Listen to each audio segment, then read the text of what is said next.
Assalamualaikum warahmatullahi wabarakatuh. Selamat pagi semua anak-anakku di kelas 11 Kapuas. Bertemu lagi dengan Pak Hadi di pembelajaran biologi. Mudah-mudahan hari ini kalian dalam kondisi yang sehat dan mudah-mudahan juga apa-apa yang kita pelajari hari ini bisa bermanfaat untuk masa depan kita semuanya. Nah, khusus hari ini kita akan membahas tentang golongan darah, ya, tentang golongan darah. Nah, kita sama-sama tahu untuk golongan darah sendiri itu eh, biasa kita kenal ya, fungsinya misalnya untuk transfusi darah ya, atau juga untuk mengenal daripada silsilah keluarga. Nah, sebenarnya apa sih golongan darah tersebut gitu ya?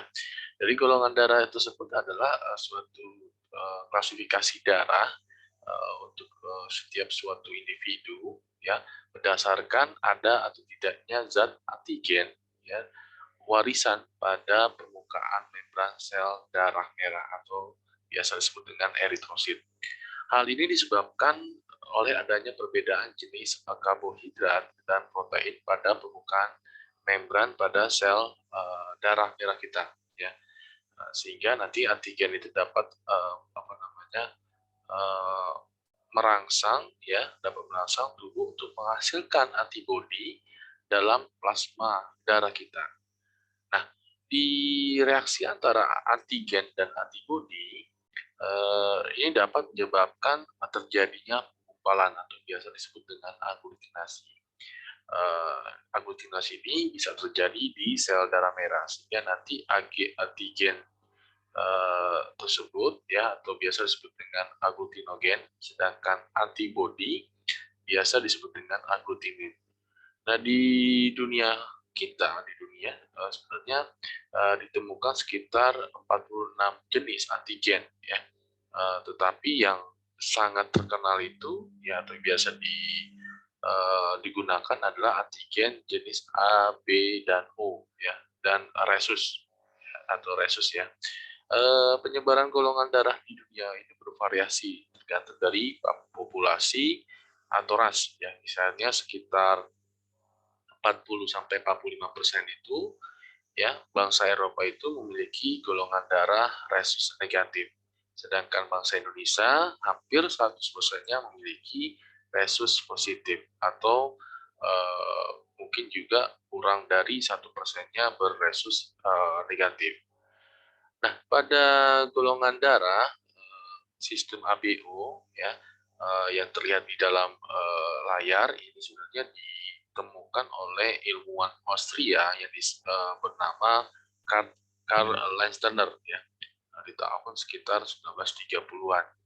Nah, penggolongan darah sistem ABO ini dilakukan berdasarkan ada atau tidaknya antigen ya, atau aglutinogen tipe A dan tipe B ya, pada permukaan eritrosit sel darah merah serta antibodi atau aglutinin tipe alfa atau anti A dan tipe beta atau anti B di dalam plasma darah. Nah, penggolongan darah ini bisa kita lihat di dalam tabel ya. Jadi untuk jenis golongan darah O misalnya, dia tidak memiliki aglutinogen ya, tidak memiliki antigen.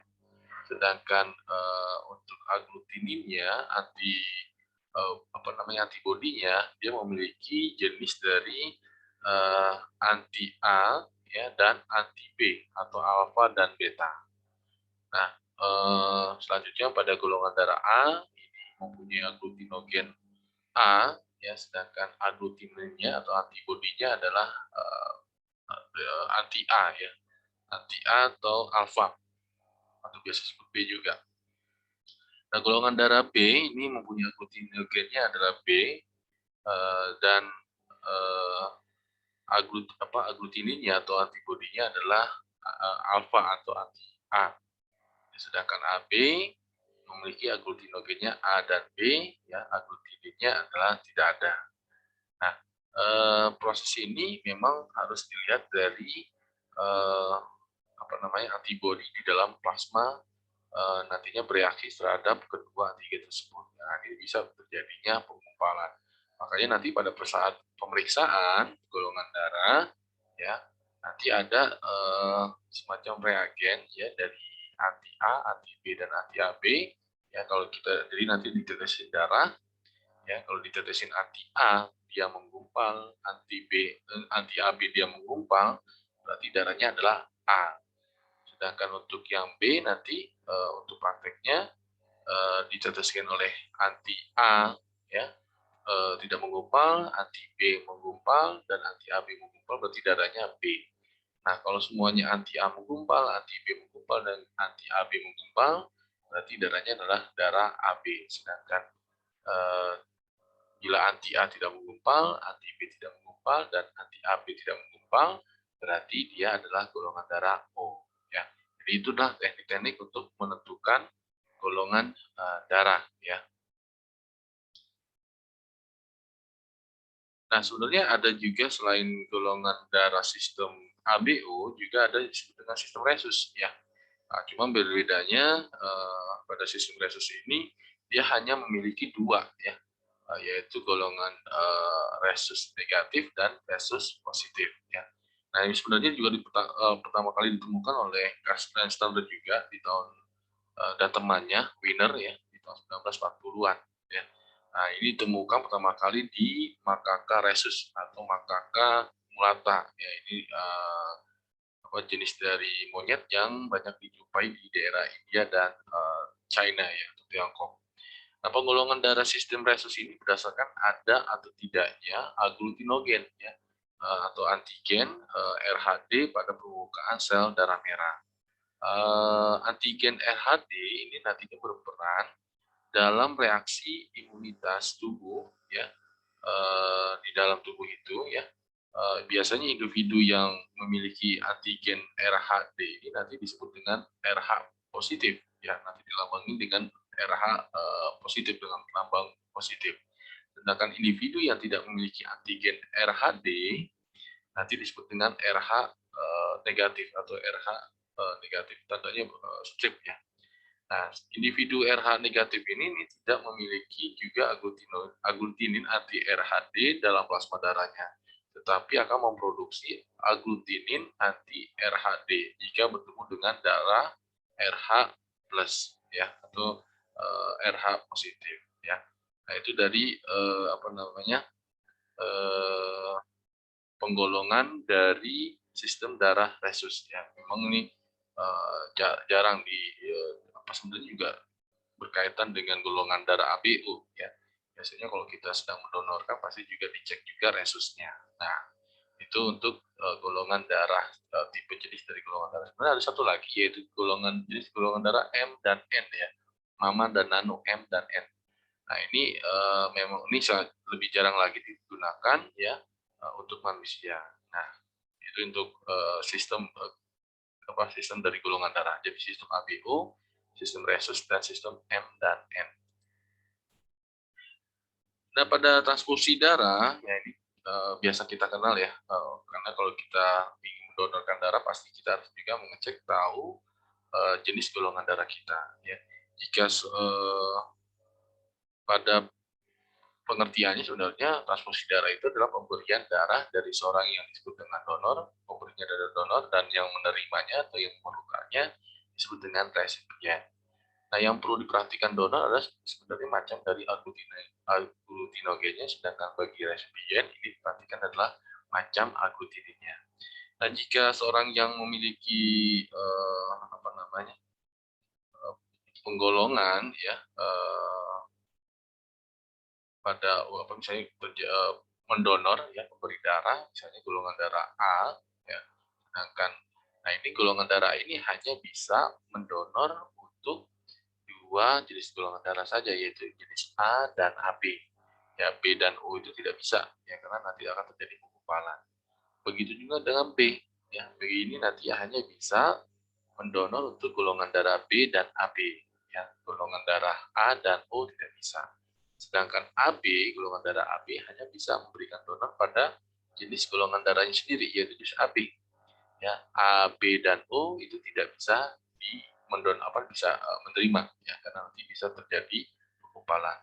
Sedangkan golongan darah O, ya, ini bisa menerima atau mendonorkan darahnya dari siapa saja, ya, dari ke siapa-siapa. ke A, B, dan O. Jadi semuanya bisa. Nah, makanya golongan darah O itu disebut dengan donor universal, sedangkan golongan darah AB disebut dengan resipien universal. Jadi dia sebagai penerima ya, golongan darah. Tetapi sebenarnya kalau dalam prakteknya di rumah sakit itu tidak mengenal ya. Jadi sini sebenarnya teori aja. Jadi biasanya untuk rumah sakit ya ini harus mencocokkan ya langsung ya. Jadi kalau golongan darah A itu ya biasanya bisa untuk mendonorkan ya untuk golongan darah A saja. Jadi nggak bisa ke AB. Ya mungkin rumah sakit tidak mau mengambil resiko bila terjadi penggumpalan di dalam eritrositnya. Jadi kalau di dalam prakteknya sebenarnya uh, harus sama baik itu resusnya maupun golongan darahnya. Ya, jadi nggak bisa berbeda ya karena nanti mungkin bisa berbahaya bagi para penerimanya ya. Nah, kenapa sebabnya golongan darah A ini tidak bisa mendonorkan B dan O? Nah, ini bisa kita lihat di slide yang awal ya. Yang A ini kenapa nggak bisa ke B? Karena golongan darah A ini mempunyai aglutinin ya, aglutinin atau antibodi apa beta atau anti B ya, sehingga nanti dia nggak bisa mendonorkan ke B, jadi ada antinya ya yang melawan tersebut ya, sehingga nanti terjadilah penggumpalan. Nah, begitu juga dengan yang B, golongan darah B ini tidak bisa mendonorkan ke golongan darah A. Kenapa? Karena golongan darah B mempunyai aglutinin ya alfa atau anti A. Ya, jadi kalau ke golongan darah A, nah ini bisa terjadi penggumpalan. Jadi ada antinya, ya sehingga dia tidak bisa bereaksi. Jadi nantinya dia akan terjadi proses yang tidak diinginkan ya oleh penerimanya. Nah, itulah beberapa penjelasan dari apa namanya golongan darah ya dan transfusi darah. Mudah-mudahan itu bisa kalian pahami tentang menentukan jenis-jenis golongan darah.